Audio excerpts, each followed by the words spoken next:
মোৰ আপাদেউ আপোনালোক সকলোৱে জানে সংগ্ৰামী নেতা শিৱসাগৰ সমষ্টিৰ সন্মানীয় বিধায়ক অখিল গগৈৰ মাতৃ প্ৰিয়দা গগৈ আজি ৰাতিপুৱা 6:20 আমাৰ মাজৰ পৰা মেলানি মাগিছে। সমাজখনৰ কাৰণে আজিৰ দিনটোত আমাৰ অতি অপূৰণীয় ক্ষতি।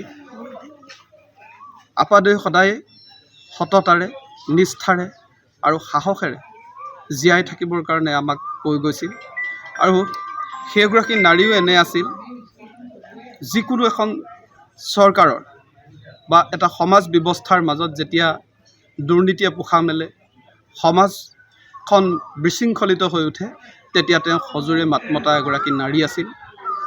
আমি সকলোৱে জানো যে সেই নদীবান্ধ বৃহৎ নদীবান্ধে কেনেকৈ কোঙা কৰিব। সমাজত আমাৰ চৰকাৰবিলাকৰ যিমান দুৰ্নীতি হৈছিলে তাৰ বিৰুদ্ধে তেওঁ আমাৰ এই গাঁৱৰ পৰা গাঁৱৰ সন্মুখৰ কাষেদি যোৱা ৰেল অৱৰোধ কৰিছিলে, নিজৰ ঘৰতে আমৰণ অনশন কৰিছিলে। তেনেকুৱা এগৰাকী সাহসী নাৰী আৰু এই সাহসী নাৰীগৰাকীৰ ঔৰসতে জন্ম হৈছিলে এজন সংগ্ৰামী নেতা অখিল গগৈ। আচলতে এই আপাদেউৰ পৰাই আমিও দেখিছোঁ কেনেকৈ এখন সমাজত মূৰ দাঙি থাকিবৰ কাৰণে সততাৰে নিষ্ঠাৰে আৰু সাহসেৰে আৰু ক'তো যাতে আমি দুৰ্নীতি নকৰোঁ, ক'তো যাতে আমি অনিয়ম নকৰোঁ তাৰ কাৰণে সদায় আমাক কৈ গৈছিলে।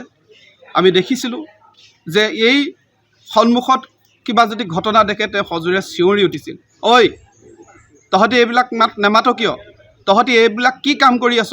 ঘৰতে এনেই থাক, অনাই বনাই ঘূৰি ফুৰ, এইবিলাক নকৰিবি, কাম কৰ কাম কৰ। এনেকুৱা এগৰাকী নাৰী আছিলে যিগৰাকী নাৰীয়ে মানুহক কৰ্মমুখী হ'বৰ কাৰণে সদায় কৈ গৈছিলে। সমাজত কেতিয়াও বিশৃংখলিত ৰূপত থাকিবলৈ কোৱা নাছিলে। সততাৰে সাহসেৰে সমাজত যদি কিবা বেমেজালি হৈছে তাৰ কাৰণে তহঁতি মাত মাতিবি। চৰকাৰৰ দুৰ্নীতি অপশাসনৰ বিৰুদ্ধেও তেওঁ মাত মাতিছিলে। তেনেকুৱা এগৰাকী নাৰী সদায় শৃংখলাবদ্ধভাৱে থাকিবৰ কাৰণে আমাক কৈ গৈছিলে। মূৰ তল কৰি থাকিবৰ কাৰণে কেতিয়াও কোৱা নাছিলে। সদায় সততাৰে নিষ্ঠাৰে কাম কৰি যাবি। তেনেকুৱা কাৰণে আজি চাগে অখিল গগৈৰ নিচিনা পুত্ৰ এজন তেওঁ ঔৰসত জন্ম হ'ল। আজি আমি আপাদেউক হেৰুৱাই সঁচাকৈ মৰ্মাহত। তেখেত বহুত দিন ধৰি বিভিন্ন ৰোগত আক্ৰান্ত হৈ আছিলে। আমি যৎপৰোনাস্তি চেষ্টা কৰিছিলোঁ তেখেতক আমি জীয়াই ৰাখিবৰ কাৰণে, তেওঁৰ অনুপ্ৰেৰণাত আমি যাতে আৰু সমাজখনৰ কাৰণে কাম কৰিব পাৰোঁ তাৰ কাৰণে সদায় তেখেত আমি জীয়াই থকাটো বিচাৰিছিলোঁ, কিন্তু নোৱাৰিলোঁ। নিয়তিৰ পৰিহাস, বয়সো যথেষ্ট হ'ল, বিভিন্ন ৰোগেও তেখেতক আক্ৰান্ত কৰি তুলিলে। আজি আমাৰ মাজৰ পৰা মেলানি মাগিলে।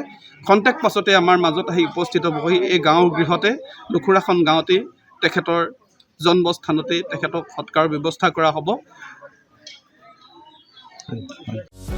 যিকোনো খবৰৰ বাবে যোগাযোগ কৰক আমাৰ এই নম্বৰত 9181 307 221।